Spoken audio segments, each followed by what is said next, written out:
This is Dr. Martin Luther King Jr.'s I Have a Dream speech. It was delivered on August 28, 1963 in Washington, D.C. For the purposes of 2021, I have edited one word. In 1963, it was socially and societally accepted that persons of color were referred to as the Negro. This is not the case in 2021. This speech is Dr. King's most famous because of the TV coverage it garnered, but I have been posting quotes from his other speeches on my Instagram account. In my opinion, Dr. King is the single most important American of the 20th century. As you hear his words, I hope you can see the similarities between the summer of 2020 and the summer of 1963. Dr. King wanted to inspire all people to let love and compassion into their heart. He believed in the American dream, which is why this speech became his I Have a Dream speech. It was his American dream. This is Dr. King's I Have a Dream speech.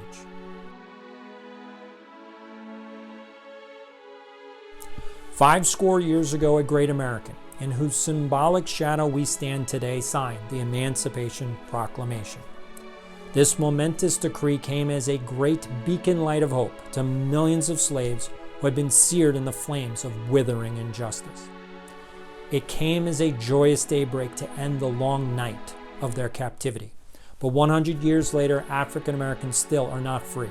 100 years later, the life of African Americans are still sadly crippled by the manacles of segregation and the chains of discrimination. 100 years later, African Americans live on a lonely island of poverty in the midst of a vast ocean of material prosperity. 100 years later, African Americans are languished in the corners of American society and finds himself in exile in his own land. So we've come here today to dramatize a shameful condition. In a sense, we've come to our nation's capital to cash a check. When the architects of our republic wrote the magnificent words of the Constitution and the Declaration of Independence, they were signing a promissory note to which every American was to fall heir.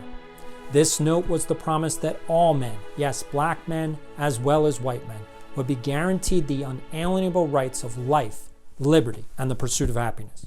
It is obvious today that America has given black people a bad check. A check which has come back marked insufficient funds. We refuse to believe that there are insufficient funds in the great vaults of opportunities of this nation.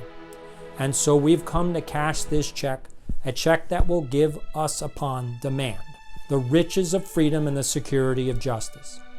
We have also come to this hallowed spot to remind America of the fierce urgency now. This is no time to engage in the luxury of cooling off or to take the tranquilizing drug of gradualism. Now is the time to make real the promises of democracy. Now is the time to rise from the dark and desolate valley of segregation to the sunlit path of racial justice. Now is the time to lift our nation from the quicksands of racial injustice to the solid rock of brotherhood. Now is the time to make justice a reality for all God's children. It would be fatal for the nation to overlook the urgency of the moment. This sweltering summer of African Americans' legitimate discontent will not pass until there is an invigorating autumn of freedom and equality. 1963 is not an end, but a beginning.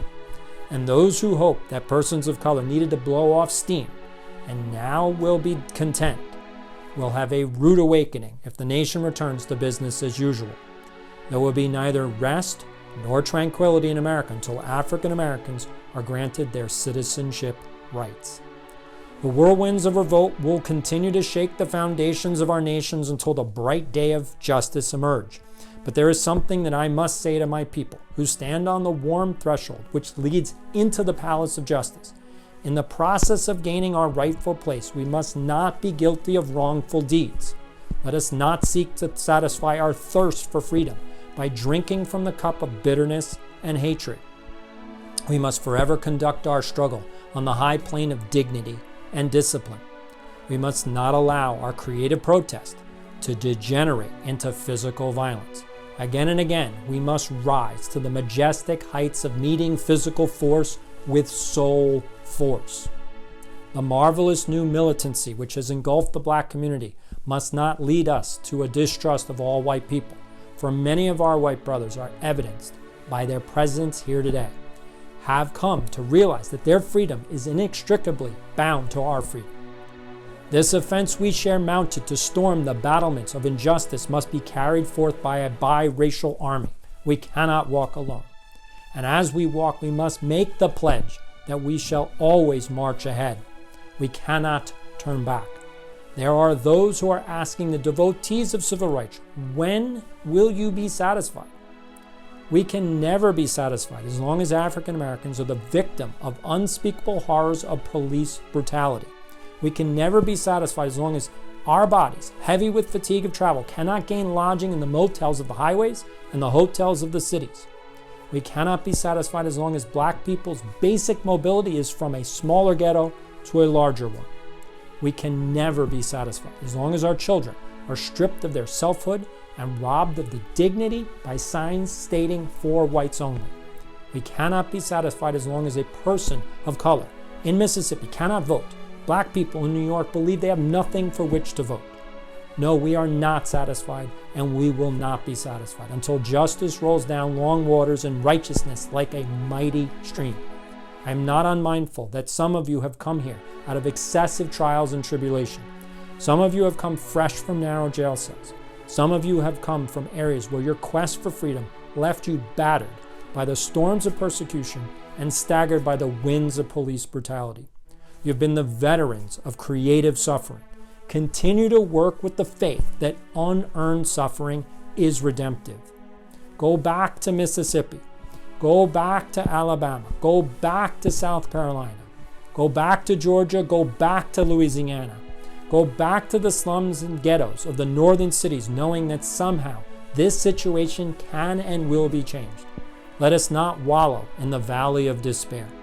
So I say to you, my friends, that even though we must face the difficulties today and tomorrow, I still have a dream. It is a dream deeply rooted in the American dream that one day this nation will rise up and live out the true meaning of its creed.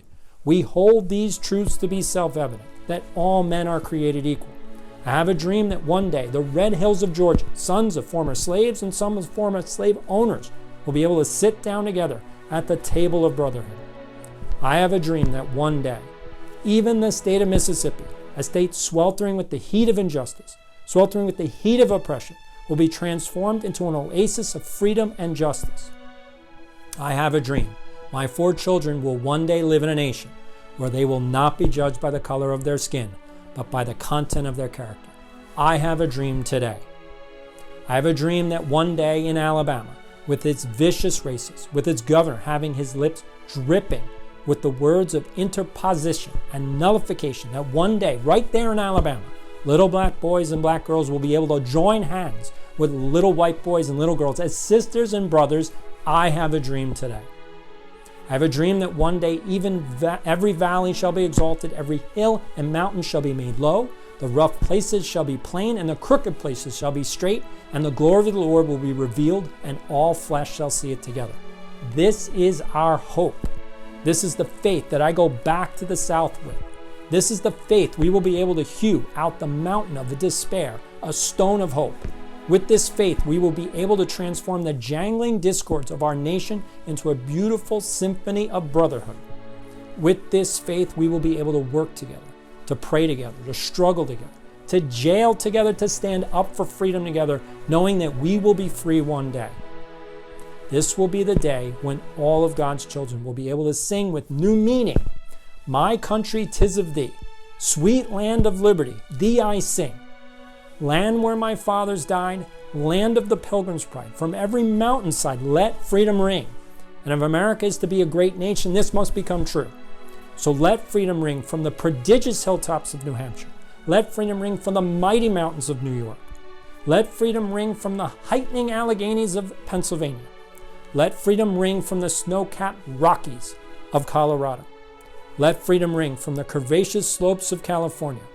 But not only that, let freedom ring from the Stone Mountain of Georgia. Let freedom ring from Lookout Mountain of Tennessee. Let freedom ring from every hill and molehill of Mississippi, from every mountainside. Let freedom ring. And when we allow freedom to ring, when we let it ring from every village and hamlet and every state and city, we will be able to speed up that day when all of God's children, black men and white men, Jews and Gentiles, Catholics and Protestants will be able to join hands and sing in the words of the old Negro spiritual. Free at last, thank God Almighty, we are free at last. If you like famous speeches, please subscribe to this channel. This is D. Scott Schwartz signing off.